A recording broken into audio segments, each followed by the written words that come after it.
yaxınlarını. Nə deyə bilərsiniz? Bax, bu mexanizmlər niyə işləmir? Nə etmək lazımdır ki, işləsinlər? Az əvvəlki sualdan başlayaraq bu suala keçməyi düşünürəm. Yəni, niyə ürəkdə bu qədər ciddi və ağır seyilir? Ürək çox hərəkətli bir orqan olduğu üçün ateroskleroz bütün damarlar, bütün bədəndə vardır. Yatmayan bir orqandır deyirlər. Yatmayan bir orqan və hərəkətli. Nəticədə hərəkətli olduğu üçün buradakı bütün damarlar və ateroskleroz, daralma, problemlər və əzələ sistemində olsun və burada problem daha sürətli yaranmaqdadır.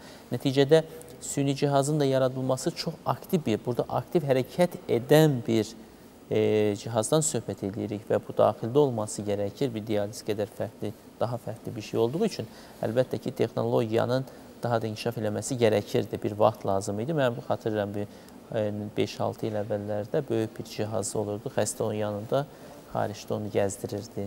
Yəni, çox böyük bir cihaz, yəni bir televizor böyüklükdə bir şey idi. Stasionarda qalmaq məcburiyyəti. Bəli, ancaq o məcbur idi, amma bugün əlbəttə ki, çox böyük fəxr edici belə bir şeydir. Transplantasiya gəlincə, əlbəttə ki, bu artıq tibbin səviyyəsinin bir yerlərə gəlməsi çox sevindirici bir şeydir.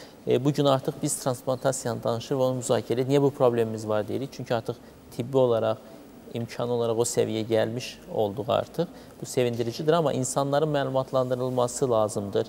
Burada hər kəsə rol düşür. Sadə vətəndaşdan, müəlliminə, din xadimlərinə, hər kəsə, yəni dövlət idarələr, hər kəsə ki, insanları məlumatlandırmalı, bunun bizim kültürə, adət-ənənəyə, dinimizə çox uyğun olduğunu, həqiqətən bu orqan bağışığı həyat qurtardığı çox böyük bir məsələ olduğu gərəkməkdədir. Nəticədə bunun üçün qanunların çox ciddi, mən sizə bu şəkildə deyim, çox ciddi olan ölkələrdən biri, həqiqətən səhiyyədə çox ciddi nəzarətin olduğu və artıq inanıram ki, gələcək aylarda və illərdə çox ciddi bir bu məsələlərdə irəliləyiş əldə edəcəyik. Yəni, əslində başa düşdüyüm qədərindən qanun çox ciddi bir qanun qəbul olunub, amma insanlar bu faktı, yəni qanun insanların qabağına keçir. Yox, biz bu tamamən təhsil və mədəni və dünya görüşlə olan bir şeydir. Bütün dünyada məsələ olması, siz öz bir yaxınınızın orqanlarını bağışlamaq, bu insanlar məlumatlandırılmalıdır. Bu səviyyə, amma bu tək həkimlərlə olmayacaq bu iş.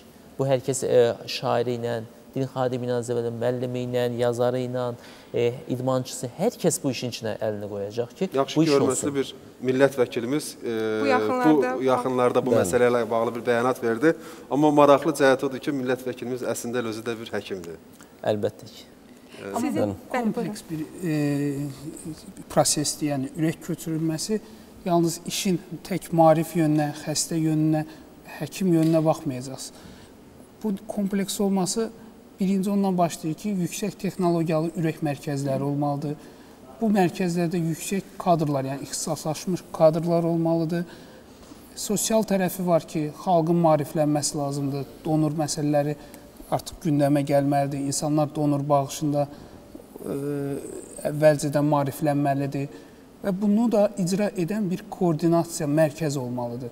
Bu donorların tapılması, vaxtında bu donorlardan orqanların alınması və bu mərkəzlərdə bunların həyata keçirilməsi. Və bu nöqtəyə addım-addım gəlib çatmaq olur. Azərbaycan da özünüz dediyiniz kimi günü-gündən inkişaf edir.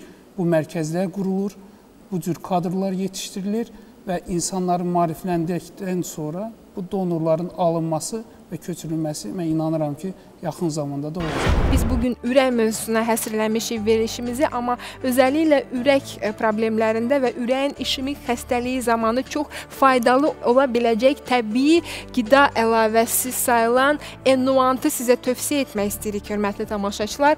Cabernet Sauvignon üzüm növündən hazırlanan, yəni onun tumundan hazırlanan bir qida əlavəsidir. Çox yüksək antioksidant aktivliyi var Ennuantın, yəni hətta vitamin C-dən 15 dəfə artıqdır. Ağciyərin iltihabı, bronxial asma, xolesterinoz, ateroskleroz, oynaq ağrıları xəstələrində, qaraciyərin bərpasında, diabet kimi qeyri-yoluxucu xəstəliklərdə, həmçinin də yoluxucu xəstəliklər zamanı Ennuantın təsiri kifayət qədər güclüdür. 511 84 21 050 221 94 43 055 233 20 00 nömrəsinə zəng vuraraq siz onu sifariş edə bilərsiniz. Enuant gənc və sağlam qalmağın sirri. Baş sponsorumuz ləzzətli, bəsləyici şokoladlı krem Benut haqqında danışmaq istəyirəm sizə. Ümumiyyətlə, bu dadlı məhsulun xeyli faydaları var və şokoladın tərkibində insan orqanizminə lazım olan dəmir, natrium, kalium, maqnium və digər minerallar var. B vitamini, PP vitaminləri, bütün bunlar onu